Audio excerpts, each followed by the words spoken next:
सभी प्राणियों में ये 4 क्रियाएं, आहार, निद्रा, भय, मैथुनम यानी परिवार की वृद्धि, पर कोई चौथी चीज केवल मनुष्य के पास है, वह संस्कार, विचार,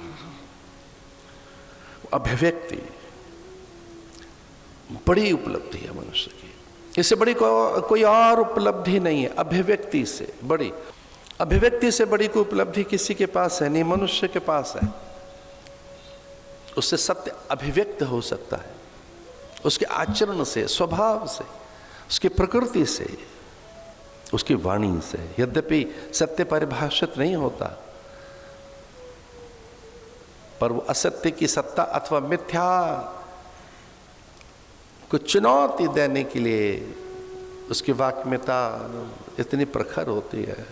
गिरिकंदराओं में बैठे ऋषि मुनियों का ध्यान करते हुए, अरहंतों का, तीर्थंकरों का, बुद्धों का, नानक से लेकर दशमेश पिता गुरु गोविंद सिंह का, आदिनाथ भगवान ऋषभदेव से लेकर महावीर स्वामी तक, और भगवान भाष्यकार शंकराचार्य, रामानंदाचार्य, रामानुजाचार्य, वल्लभाचार्य, निम्बार्काचार्य, और इसके आचार्य स्वयं हनुमान, अथवा तो आद्य वाल्मीकि, व्यास, शुक, सनकादिक, तुलसी। हम जिसका स्मरण करते हैं उसकी सत्ता हमारे आसपास होती है।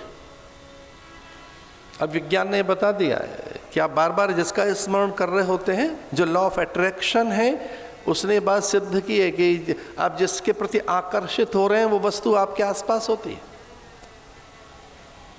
बार बार किसी का स्मरण किया जाए तो आपकी प्रकृति स्वभाव में, आपकी चेष्टा चितवन में, आपकी मुद्रा और भंगिमाओं में, आपके भास आभास में, आपकी पूरे जीवन के ढंग में वो रच बस जाती है चीज, जिसका बार बार स्मरण करते हैं, वो अभिव्यक्त होती है आपसे। ओम पुनंतु देवजना माम पुनंतु मनसा धिया पुनंतु विश्वा भूतानि जात वेद पुनीहमा। इस वेद मंत्र से ये कहते हुए कि हमें सामर्थ्य दें, शक्ति दें, बल दें, योग्यता दें, विवेक दें, कि हम इस पवित्रता को अर्जित कर सके। ओम पुनंतु माम देवजना पुनंतु मनसा धिया। सामान्य पूजा भी करने जाओ तो बैठते हैं, आप कहते हैं ओम अपवित्रः पवित्रो वा सर्वावस्था गतोपि वा। ये ज्ञान यज्ञ है। ज्ञान मंडपम में बैठे हैं, कथा के मंडपम में बैठे हैं, तो पवित्रता के लिए क्या उपक्रम करें? मनसा ध्या, मन से उनका स्मरण करें। वीतराग विश्वम वा चित्तम, महर्षि पतंजलि कहते हैं कि वीतराग महापुरुषों का ध्यान किया जाए, गुरुजनों का स्मरण किया जाए, तो वो हमें अपनी प्रेरणाएं, शक्ति, सामर्थ्य, विभूति, विद्या, विचार, बल सब देने के लिए तत्पर हैं। ये दृश्यमान जगत है, बहुत थोड़ा सा है, बहुत थोड़े से काश है, बस इतना सा कुछ। बाकी इसके पीछे एक बहुत बड़ा जगत है, जो सूक्ष्म जगत है, बहुत बड़ा, और उसके पीछे कारण जगत, जैसे शरीर जो है ये आपका, इसके पीछे के विज्ञान को तो देखो कि कौन है इसमें जो सूक्ष्म है।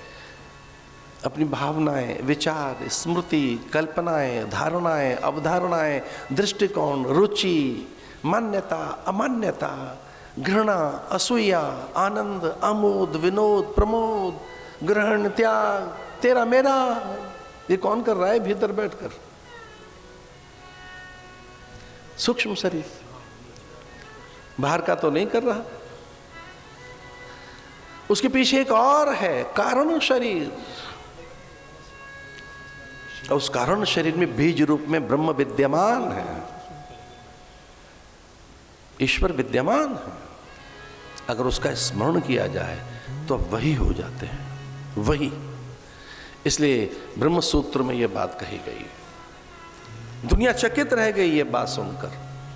विश्व के वैज्ञानिक और इतिहासकार, दार्शनिक, मनीषी, वे तथाकथित तत्ववेत्ता चकित रह गए भारतीय दर्शन की इस ऊंची उड़ान को देखकर। ब्रह्मविद ब्रह्मैव भवति, उसका स्मरण कर व्यक्ति वही हो जाता है। ब्रह्मविद ब्रह्मैव भवति, वही हो जाता है।